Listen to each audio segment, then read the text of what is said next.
Hello. If you clicked on this video, I'm sorry because that means your saddle's broken and you're really desperate. But welcome.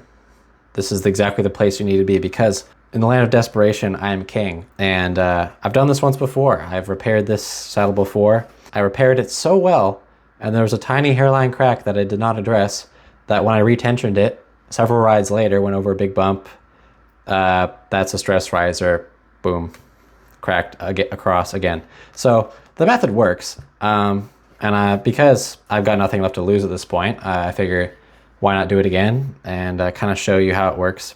Basically what we're going to be doing is we're going to be bridging this gap with a stitch called the cross stitch or the corset stitch as it's commonly known. No points to knowing why.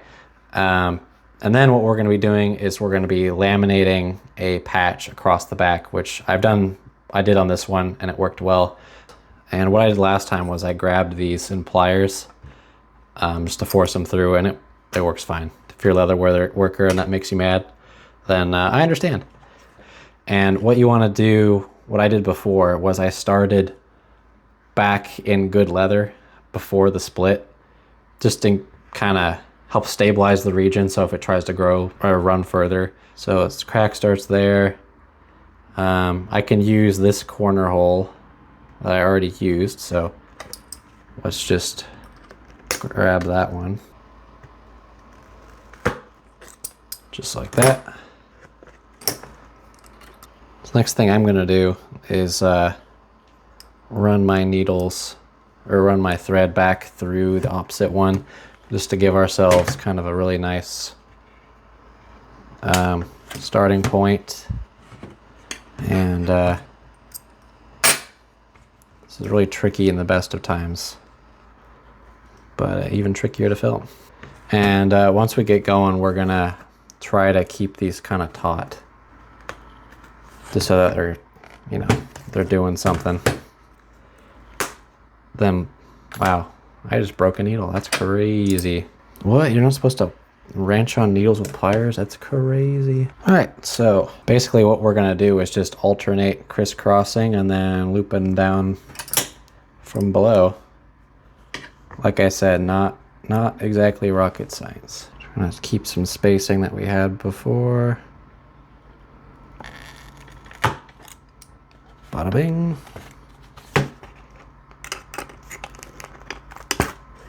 Yeah, we're back through and ready to do that 800 more times, and make sure to pull it tight every time so it actually does anything. And yeah, we're just gonna fast forward because why not? All right, so we're getting towards the end here. And yeah, the leather is super weak. It's super dry. So obviously not a good thing, but we persevere. So our patch is going to do a lot of the heavy lifting in my case, just because not a whole lot of great material to work with here. Draw through on the other side.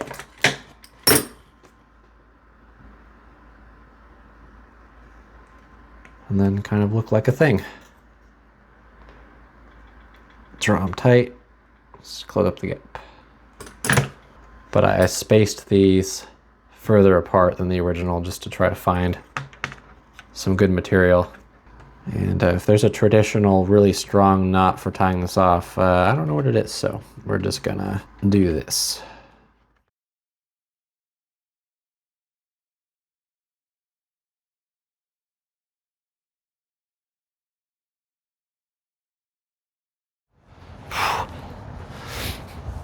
All right.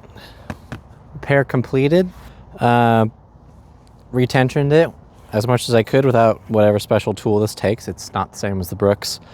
Yeah, am I convinced of its long-term strength? No, purely because of the area around this front rivet's pretty weak too.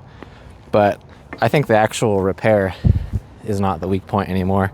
It's just we're kind of following the line of dry rot forward. But as you can see, hold some tension, so it's good enough for me. And we are away. So this is my 1890s track racer that I'm restoring, and I don't get to ride it much, so it's always fun. Oh, I hate the coaster brake though. Oh, shit. Just about fell over. This repair has worked. So I think we'll catch you in the next one. Stick around for this being done and what other dumb things I come up with, but hopefully that helped at least somebody, because otherwise this was just buffoonery. So catch you next one.